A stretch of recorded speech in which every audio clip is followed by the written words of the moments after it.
মহান মে দিবসে রাজধানীতেই র্যালি বের করে শ্রম ও কর্মসংস্থান মন্ত্রণালয়। শ্রমিকের অধিকার রক্ষা, ন্যায্য মজুরি ও সুষ্ঠু কর্মপরিবেশ নিশ্চিতের দাবি জানান শ্রমিকরা। দৈনিক বাংলা মোড় হয়ে মিছিল এসে থামে প্রেস ক্লাবে।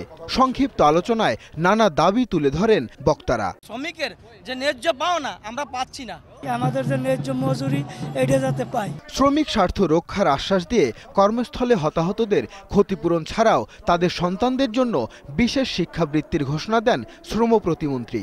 কোন শ্রমিক যদি অসুস্থ হয়, দুরারোগ্যে বেড়ে আক্রান্ত হয়, তাকে আমরা 2 লক্ষ টাকা সাহায্য করব। কোন শ্রমিক দুর্ঘটনাজনিত কারণে যদি সে অক্ষম হয়, তাকে আমরা 2 লক্ষ টাকা সাহায্য করব।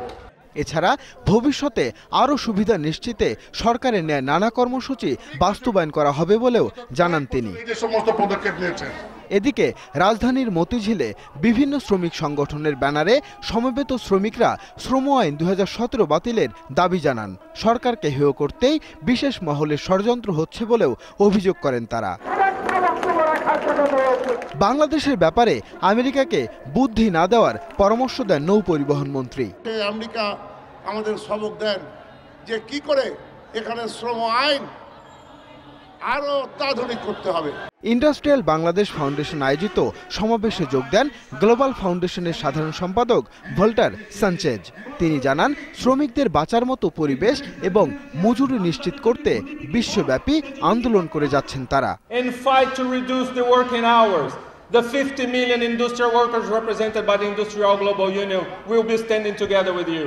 এদিকে পল্টনে জাতীয় শ্রমিক জোট আয়োজিত অপর এক সমাবেশে তথ্যমন্ত্রী হাসানুল হক ইনু বলেন, শ্রম আইন বাস্তবায়ন ও জঙ্গি সন্ত্রাসবাদ বাংলাদেশের বড় চ্যালেঞ্জ। এই শ্রমিকের সমস্যার পাশাপাশি জঙ্গি গোষ্ঠী, তেঁতুল হুজুর গোষ্ঠী শ্রমিকদের শত্রু। কেন্দ্রীয় শহীদ মিনারে বাংলাদেশ ট্রেড ইউনিয়ন কেন্দ্র আয়োজিত সমাবেশে বক্তারা বলেন, 8 ঘন্টার দাবিতে আন্দোলন করা হলেও এখন অনেক ক্ষেত্রেই 12 থেকে 14 ঘন্টা কাজ করতে বাধ্য হচ্ছে শ্রমিকরা। আদিত্য মামুন, 21 টেলিভিশন, ঢাকা।